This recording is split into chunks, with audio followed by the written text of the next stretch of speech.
तर शिवप्रेमींसाठी ही अत्यंत आनंदाची बातमी, कारण मालवणच्या राजकोट इथं नव्याने उभारण्यात आलेला छत्रपती शिवाजी महाराजांचा उंच पुतळा आज त्याचं लोकार्पण होतंय। त्याचं पूजन सध्या सुरू आहे आणि हा छत्रपतींचा जो नवा पुतळा आहे त्याची खासियत नेमकी काय आहे, पुतळ्याच्या भव्यतेसोबतच मजबूतीसाठी कुठल्या तंत्रज्ञानाची मदत घेतली गेली आहे, त्याबाबतचा हा सविस्तर रिपोर्ट बघूया।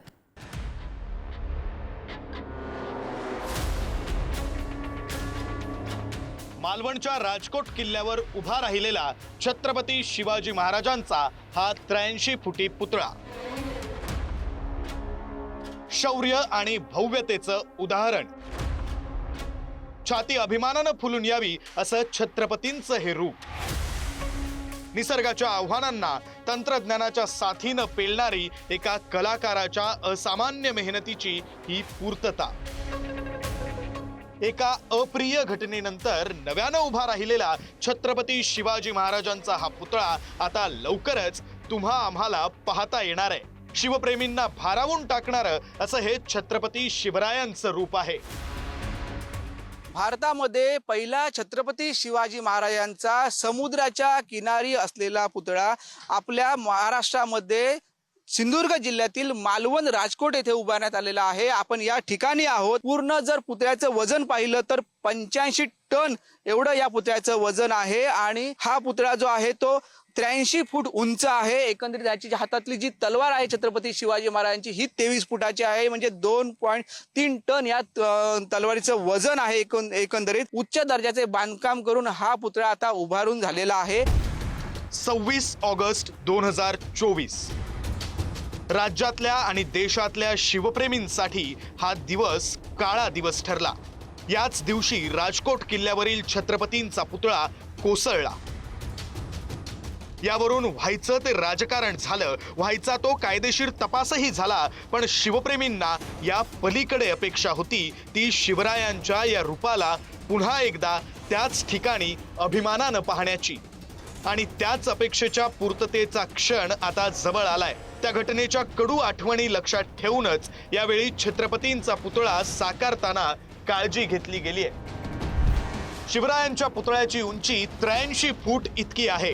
छत्रपतींची प्रतिमा 60 फुटांची तर छत्रपतींच्या हाती 23 फुटांची तलवार आहे। प्रख्यात मूर्तिकार राम सुतार आणि त्यांचे पुत्र अनिल सुतार यांच्या मार्गदर्शनाखाली निर्मिती करण्यात आली आहे। पुतळ्याच्या निर्मितीसाठी 8 मिलीमीटर 12 मिलीमीटर जाडीचं डुप्लेक्स स्टेनलेस स्टील वापरण्यात आलंय। पुतळ्याच्या निर्मितीसाठी ब्रास धातूचा वापर करण्यात आलाय। या पुतळ्याचं वजन 85 टन इतकं आहे। 200 किलोमीटर प्रति तास वेगानं वाहणारे वारे सहन करण्याची क्षमता या भव्य पुतळ्यामध्ये आहे। तसंच वीज रोधक यंत्रणाही बसवण्यात आली आहे। 10 वर्ष ठेकेदाराकडेच देखभालीची जबाबदारी असेल तर 6 ते 7 महिन्यांमध्ये पुतळ्याच्या उभारणीचं काम पूर्ण करण्यात आलंय। यापूर्वी राजकोट किल्ल्यावर उभारलेला शिवरायांचा 35 फुटी पुतळा कोसळला तेव्हा समुद्र किनाऱ्यावर 80 ते 90 किलोमीटर प्रति तास वेगानं वारं वाहत होतं। समुद्र किनारी भागामध्ये हा पुतळा असल्यानं यावेळी विशेष खबरदारी म्हणून वाऱ्याचा वेग आणि तो सोसण्यासाठी काय तंत्रज्ञान हवं याचाही अभ्यास केला गेला। जितका भव्य तितकाच बुलंद। ऑस्ट्रेलियन कंपनीनं पुतळ्याच्या निर्मितीसाठी वाऱ्याचा अभ्यास केला। गेल्या 10 वर्षातील वाऱ्याच्या वेगाचा अभ्यास करण्यात आला।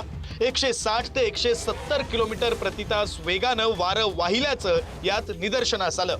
त्यानुसार 200 किलोमीटर वारं वाहताना सुद्धा पुतळा कसा सुरक्षित राहील असं तंत्रज्ञान वापरण्यात आलं। सिव्हिल टेक इंडिया कंपनीकडून पुतळ्याची गुणवत्ता आणि दर्जाची तपासणी केली जाते।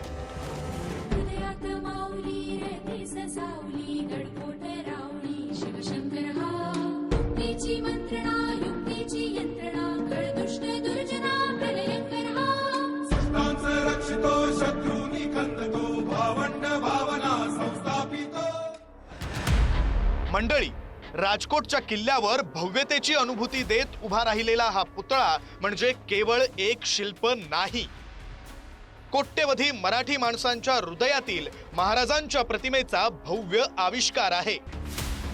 सिंधुदुर्गातून उमेश बुचडेसह ब्युरो रिपोर्ट, पुढारी न्यूज।